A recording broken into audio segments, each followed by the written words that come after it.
section, I would like to take this opportunity to invite Dr. Elizabeth Hines from Swaziland to introduce our next speaker.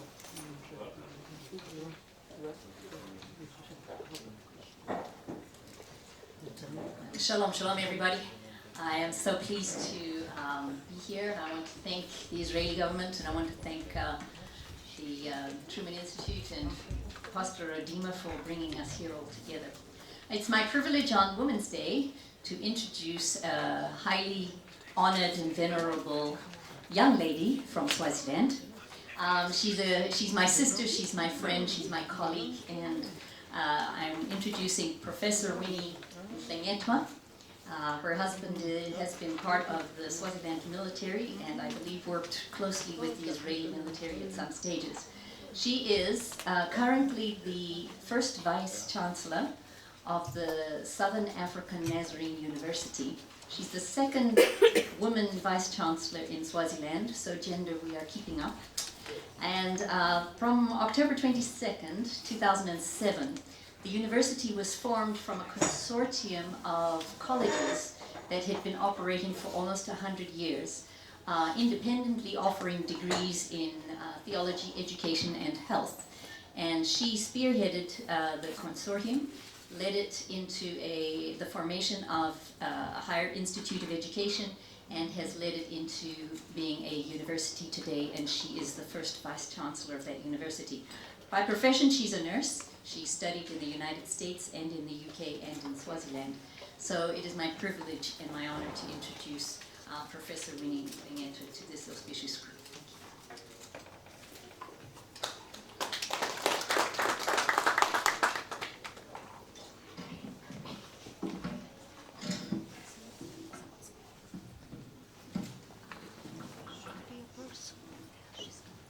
Thank you, Dr. Elizabeth, for the introduction.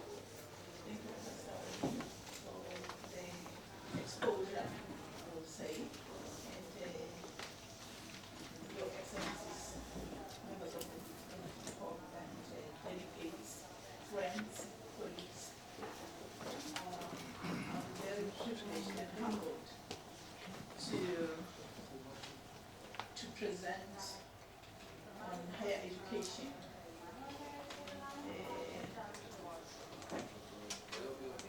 Governance in Africa.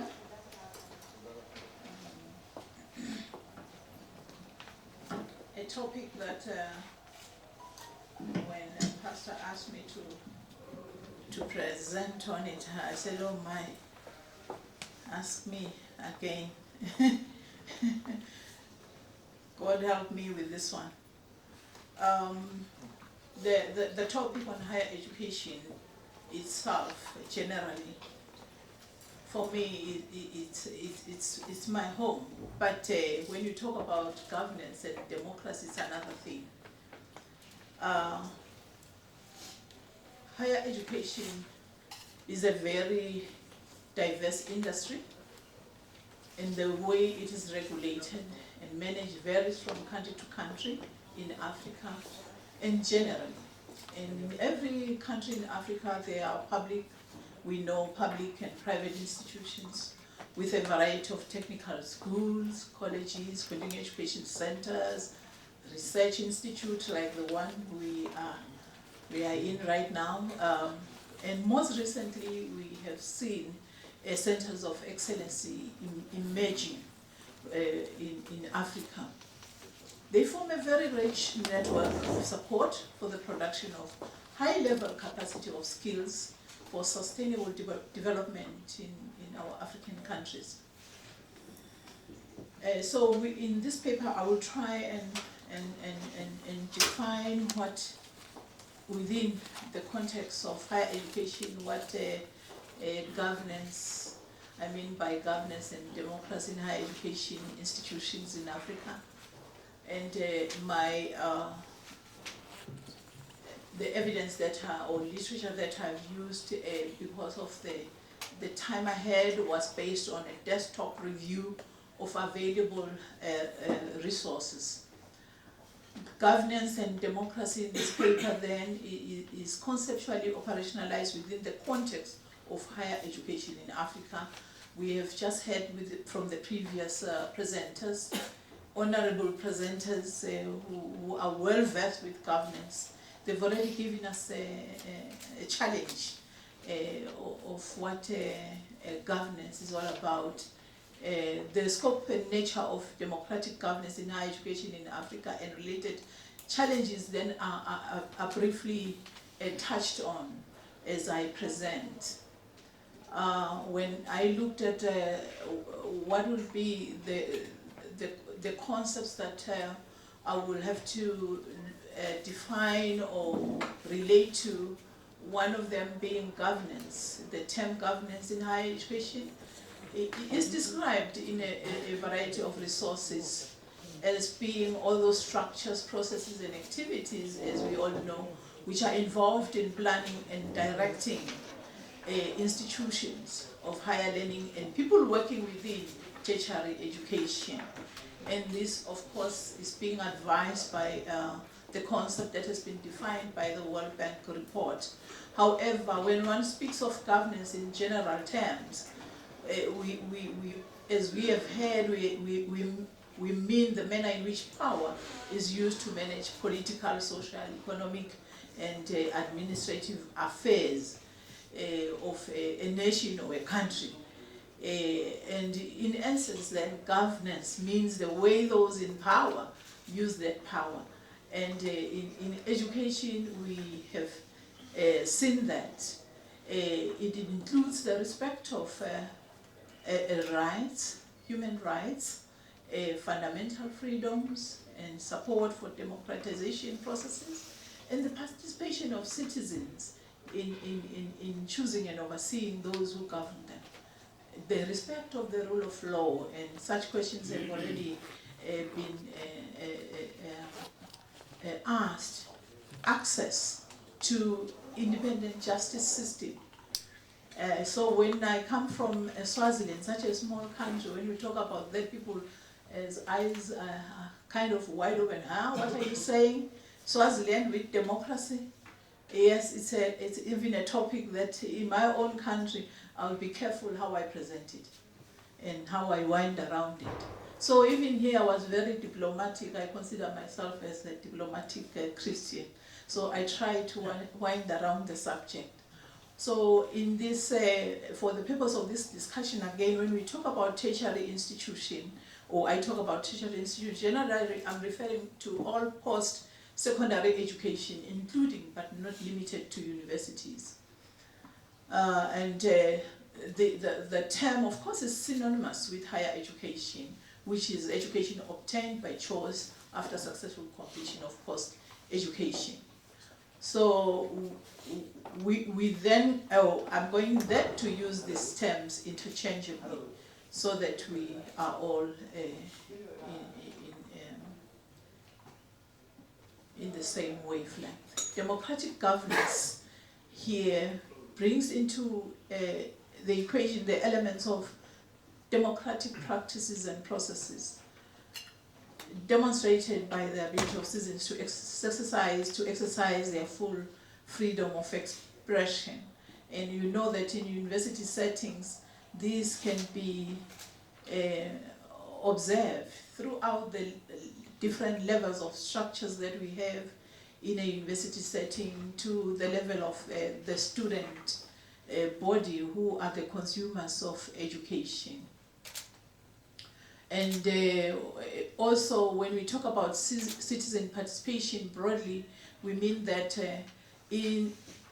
that those in the educational systems are informed and are aware and consulted and fully engaged in dialogue discussions through whatever other means to ensure that those who hold the power remain accountable. And then in Africa, as we know, this especially in Swaziland, where I come from, this is very sensitive when you start talking about people getting involved in how governance in a university is regulated. Sometimes I always wonder where we want to involve students. and the board members in my university will say, no, we shouldn't have students when we're discussing such an issue. And yet, those are the consumers of education in a university.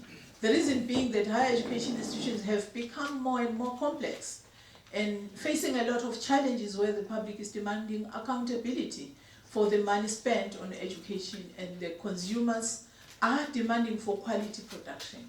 So it is important that they are involved in decision making, they are involved in shaping education in an institution of higher learning.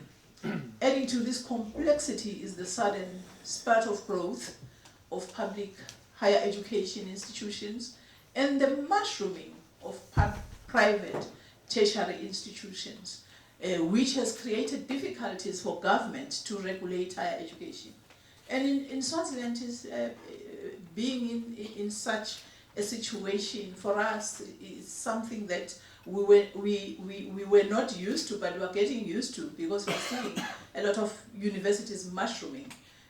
Briefcase, we call them. I don't know what you call them in your countries, but we call them briefcase universities and colleges. And they are competing with those universities that are statutorily regulated and are under a government regulation or the country regulation or act. The case of the government of the Democratic Republic of Congo is cited in the World Bank report as one example where universities are really challenged with what is going around. If you were to even go to a web and search, in each country you'll be shocked how many universities are not, or colleges, milk universities that are operating and government is not able to regulate them. So we have such challenges in Swaziland. So governance in higher education in Africa then plays an important role in improving the quality of education and enhancing good outcomes in any university setting. It is critical for effective and smooth operations of the university, and personally I believe that this should be, governance of any higher education institute should be very strong, and try in the manner you can to make sure that all those who matter are involved and contribute to the success of the university. Trends on governance of universities in Africa, as I searched around, I realized that the World Bank published a report where they were attempting to benchmark governance as a tool of promoting change in 2013. The survey itself measured and compared government structures in 100 universities in the Middle East and North America, the MENA region, as it is referred to. The countries that were involved, of course, some of them are within Africa, some of them are not in Africa per se. There are examples of Morocco, Algeria, Tunisia, Egypt, Lebanon, Palestine, and Iraq.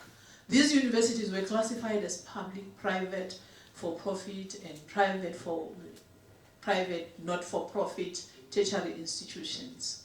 And they applied a criteria to measure university governance and quality education, which was specifically transparency, openness, government processes, decisions, and expenditure.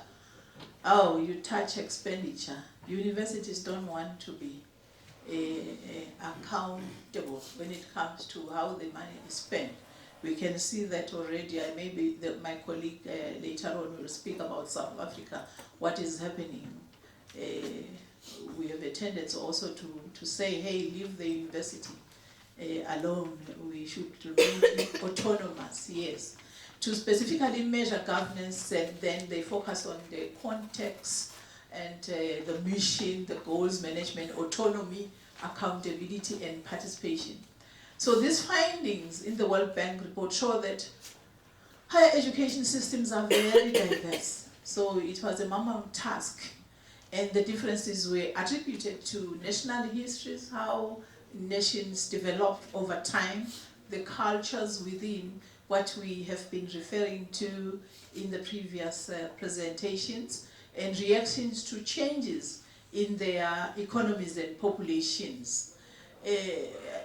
Touching on that, right now in Swaziland we are faced with a very difficult situation. I guess globally we are facing the same, but I always feel like we are facing a mammoth task when it comes to financial resources, where the government would cut even what they've allocated to you as a university, and you keep on cutting to the bone because you can't make it. So the nature then of governance in Africa, in higher education in Africa, evidence shows that the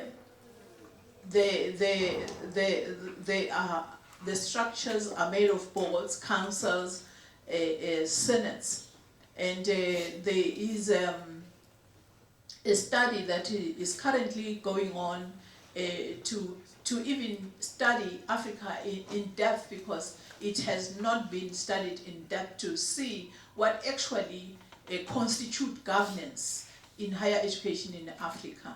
The study is conducted by Godestra, the Development Council for the Development of Social Sciences Research through Higher Education Leadership Program, the HELP program, and they've commissioned about 14 research groups. Some are looking at books and series of conferences and workshops in 6 African countries to study higher education in depth. We are waiting to see what will come out of those studies. And the countries involved are Ghana, Kenya, Nigeria, South Africa, Tanzania, and Uganda. And sometimes I often say Swaziland is left out in most of these. I don't know why, maybe because the donors, as we said, we had earlier on, don't want to go to areas that are risky. They don't know our democracy, they don't understand our governance in Swaziland. We have a traditional system, we have the normal system that we know, and it becomes complex for donors to understand how can they trust such systems. So we are often left out. Yet at some point, of course, Swaziland had lots of donors coming in to support, but that pot is trying. And I hear from my colleagues when we attend AAU meetings that it's not Swaziland alone. Generally, funding is drying up. So it calls for good governance, that we have to find ways of generating income from different angles to make it work. So the evidence that we have also tells us that the governance structure is made of boards, it's made of councils, of senate, congregation, convocation, faculty boards, and student boards or councils. That's the kind of structure that you'll find in a university setting. I know that you generally know this, but I have to highlight it because we're talking about the structure of governance in higher education. So most governance structures in higher education in Africa are patterned after the British university model or Commonwealth type of university governance. There are exceptions though in the cases of South African governance framework, because it then extends to including other constituencies or advisory forums and councils that helps to shape higher education governance in South Africa. You would look into the white paper for post-secondary school education and training of 2013. It reflects on how that is done. Whether that model is working or not, I think my colleague who comes from South Africa will allude to that aspect. But all I can say that as being in Swaziland, a sister, a brother in Swaziland, we get the spillover of what is currently happening right now and it does affect governance then in higher education in the smaller countries neighboring South Africa. But we are waiting to learn from that model how the whole situation will be contained and calmed so that higher education can come out stronger in South Africa. But we are learning. The board or council in a university is the highest supreme body which ensures good governance by establishing mission and the strategic direction, provision of adequate resources, in particular finances, and that management system are sound to keep the institution operating at optimal level. That being the case, there is what we often see as leaders in higher education, kind of, we say it's interference. That you are given this authority to run the university, and you know that your board or council is the highest supreme body that should make decisions. However, governments tend to like to put their foot in it. They've given you the leeway, the law is there to regulate, but always there is a tendency to want to put a foot into how the university should be run. Sometimes, in our case, in Swaziland, since we have the king as the chancellor for most universities, except for the public university, except for the private universities, we find that sometimes there will be in the board, there will be what we call an eye on behalf of the king, someone who's watching the deliberations and where you are going with the university being monitored. So you wonder then if that is the board, is the board or the council the highest authority when you have other people monitoring within the board itself instead of contributing for the effective running of the university. You have an eye, liso lengos, we call it the eye of the king. It's a king's representative. This is evident in most higher education governing models. Such is the case, I think, because of the way they were established. The case of Botswana, my colleagues here will agree, Lesotho, Kenya, South Africa, some of them, Tanzania, Zimbabwe, and so forth. You can name so many of them that have been patterned around that model, and it then deprives the highest body of authority to run the university, direct the university in the manner in which it will benefit society. So regulation that has been set for governing boards in most of the African countries, I found that it is almost similar, and they are all regulated by the Act of Parliament, most of them. Some of them are regulated through a constitution, some of them through a charter, especially the private institutions, but it's still aligned to an Act of Parliament. And that being the case, again, it allows government to monitor and ensure that business is done, because they benefit, the institutions benefit from government funding to ensure that the public funds are used accordingly, and the leadership accounts and the board of governors or a council account for the funds that are pumped into universities. Again, I looked in how titles are given to these universities. Generally, you'll find that it's either a principal, a director, rector, vice chancellor, president, and to a certain extent, a limited extent, something called rector magnificus in Nigeria. So I learned, and I don't know what that means, but I'm still to learn from my colleagues around the house. In Swaziland, the titles are similar in higher education,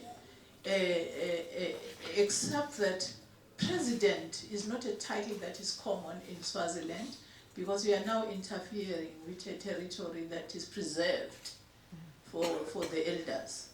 And Chancellor, again, I did indicate that remains the head of state. It cannot be anybody. Yet, my institution, where I come from, the Southern African Nazarene University, the model of that university is a model around the American model. And president would have been myself. And a chancellor, according to our church, is then nominated by the congregation. You can't just be anybody. You have to be within that congregation, and you have to have certain criteria that you will have to meet. Now you can't set that criteria for the king and say for you to be a chancellor you have to meet this criteria. So that has been a bit of a discomfort, an area that has been challenging. The other thing that I looked at was the issue of strategic planning in higher education. When I looked at this, I noted that each country sets its own strategy in response to socio-economic and political developments, as well as the contextual dynamics of that country. Hence, government, then in my view, governments are justified to set a strategic direction.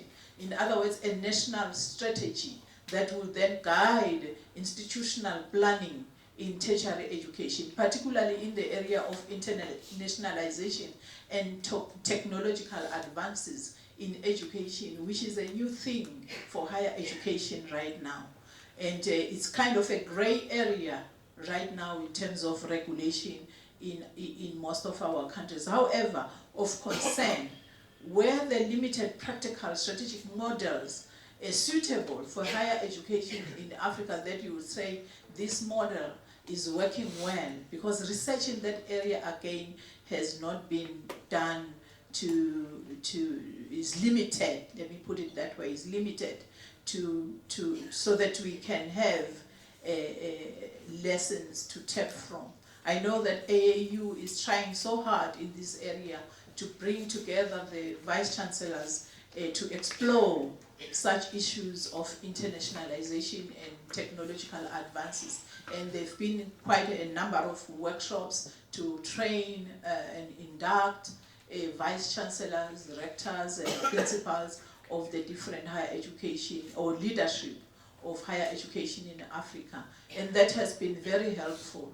The area of linkages, forming linkages, entering an area business community which has not been so in the past. Yet we have seen that it has been of benefit in other countries or developed countries that have used it. The regulatory mechanism that operates within Africa, it can be summed up into 4 models. We have what we call state-controlled institutions, as it may be the case with all state-owned universities. And it was interesting to note that when issues of higher education started in Africa, most of higher education institutions or colleges were started by governments.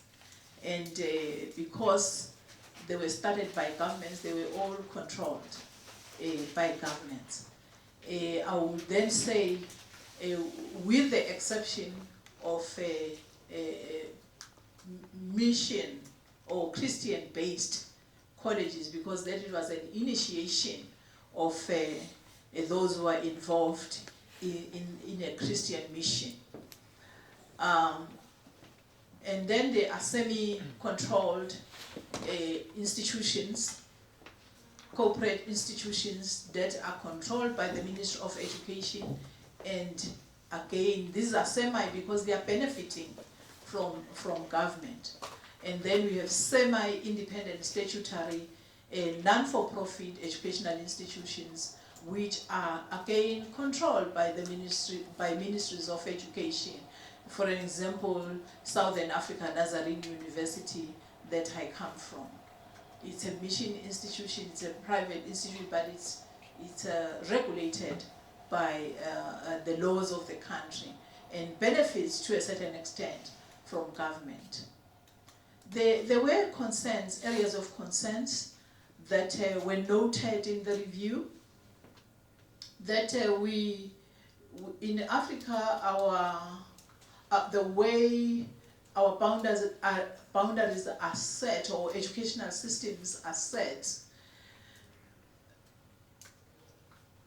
you find that the regulatory mechanism gives problems. There are instances where governments had and still have state-owned tertiary institutions, even in today's times. Hence, these would be regulated in similar ways as any other department within the ministry. I know for a fact that in Swaziland we still have colleges that are regulated by government and are still owned. And then the way that the institution will operate like a department. And there is no independence, autonomy in terms of running that institution. If you need to replace a window, you will have to make a requisition to government to give you someone to come and fix the window. And you say that is a college that should run independently, and then it defeats the purpose of having that institution as an institution of higher learning. Because when students start doing their, we call it toy, running around, they don't wait for you to call on government to give you a window, a man to come and fix the window. So you have to have all the means within your system rather than to depend on the control which is outside the institution. Also here, the World Bank report notes that of concern is that the laws that regulate institutions of higher learning in Africa are limited in scope, in that the primary focus has always been traditional, focusing on the age of, for students coming in, age of 18 to 24. And yet we now see that people are demanding, or the public is demanding, for distance education and part-time education. And then it doesn't allow flexibility. For you to do this, you have to go through the bureaucracy, and again, it takes so long to get this done because the law itself does not accommodate distance education, online education. So it calls for then governments to be a bit ahead, or the institution of higher learning to be pushing this agenda. We have seen, though, that there are many institutions that are coming up in our African countries doing distance education. A good example is the University of South Africa, UNISA, which is doing a very good job, Open University of Tanzania, and many others, just to name a few.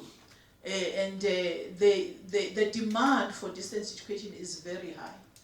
Swaziland, we call, we do have units, distance education units, but still, what I found was that those institutes are still concerned with the high school leavers instead of in-service. Yet, when they were developed or established, they were established to support in-service personnel, those who are already in working.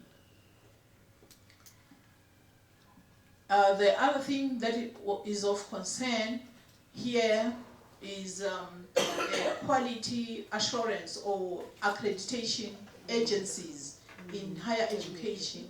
It's an area that is coming up in Africa, but it's still very, very, at a very rudimentary stages, and very difficult then to even proudly say that we are a university when you don't have an accreditation body in your country. Who is going to accredit the institution? So such areas are areas of concern that Africa has to kind of move faster on, especially with the increase in enrollment, as we have indicated, the emergence of majors and mushrooming private institutions. Such bodies are important and to regulate education in the country, or to help governments regulate and monitor education in our countries. We recently in Swaziland, the higher education body, what is called Swaziland Higher Education Council, has been established.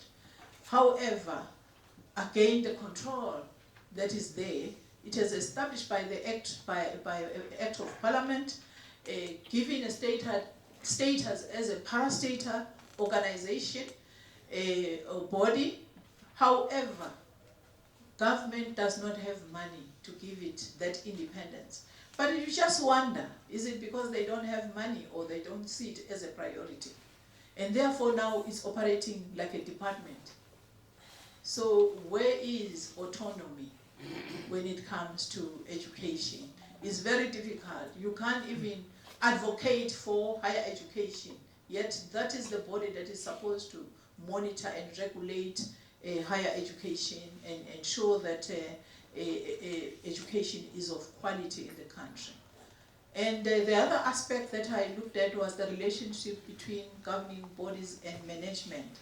This is an area of interest to me because the observation in Swaziland has been that the way the bodies are constituted and the way they are appointed or elected or nominated is kind of not democratic at all. To a certain extent, as I indicated, that you find that a person is brought to the board to be a member as an eye to observe instead of contributing. And then some of the members, of course, are coming from the ministries, relevant ministries. You could find that Minister of Finance, Minister of Education, which is a parent body, and all others. And those representatives, some of them don't have the expertise in education, which is okay because some of them have expertise in finance, but there has to be an interest in education. So when it comes to the governance, then the relationship between management and governance, it becomes a war because there isn't smooth connection in terms of understanding. You have to spend a lot of time inducting members of the board. By the time the term of office is finished, the person is just beginning to open their eyes to understand what is going on. And you feel like it's time wasted inducting members who have no interest in education. But what is more important is the allowances they receive at the end of the day. Yes, of course. Because the regulation there is that they have to get a sitting allowance, a retention allowance as members of the board, and they start demanding all sorts of things.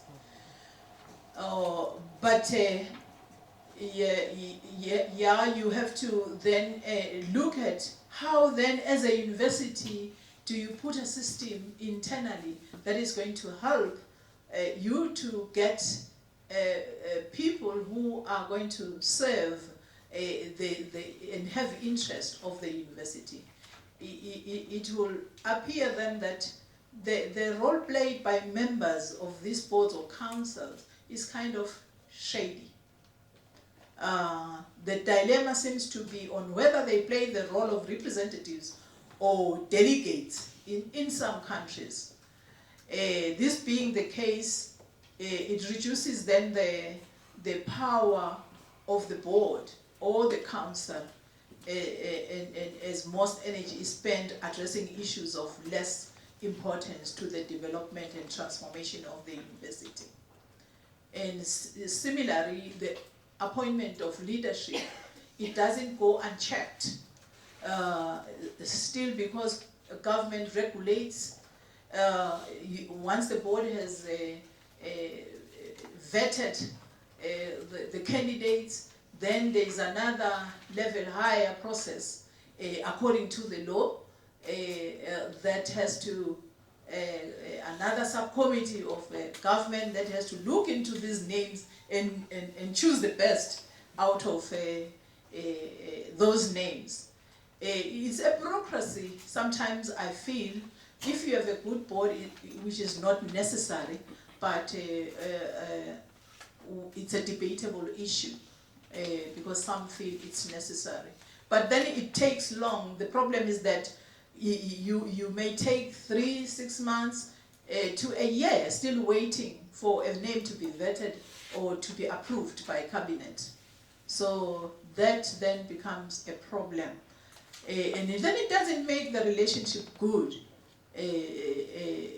between the government, the governors, and the leadership of the university. I think when then we talk about democratic governance and accountability in higher education, we have to, in Africa, we have to take into consideration the issues that I've just highlighted. And these are issues that are critical for a smooth running of a university. University has to have academic freedom.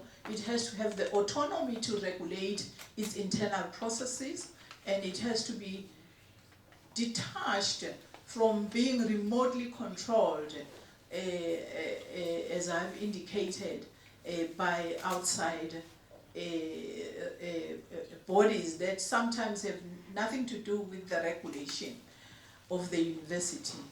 The reasoning behind this is that there has to be flexibility and responsiveness to society needs, and you can't do that if the university is not given the liberty to regulate itself and respond effectively to the needs of society. I think I will just stop here. Thank you very much for listening.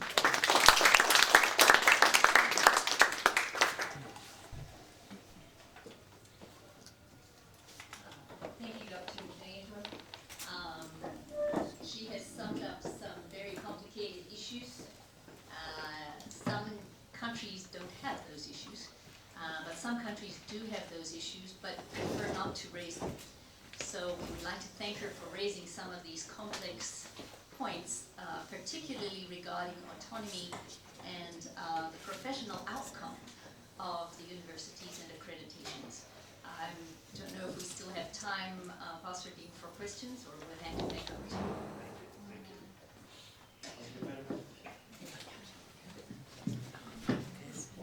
We have come to the end of our morning session.